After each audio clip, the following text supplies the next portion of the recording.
Hey guys, my name is Elijah, and in this tutorial I will show you how to delete labels in Jira. So as you can see, I have these labels right here, 1, 2 and 3. I want to delete some of these labels, so in order to do that I will have to select all of the tasks that I have set these labels to, then simply click on edit down here, and here I can edit the labels for all of these tasks. So I can change it to add new label. I can replace all of the labels. I can find the certain labels and then remove them, or remove them all. So let's say I want to find some and remove them.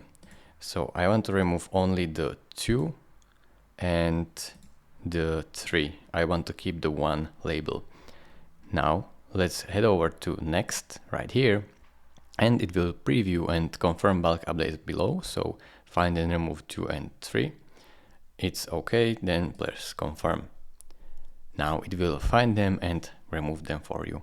As you can see, bulk action complete. It is really simple. You can close this one now and this one too. Now reset and see. Thank you for watching. If this video was helpful to you, consider subscribing and liking this video, and I will see you in the next tutorial. Bye bye.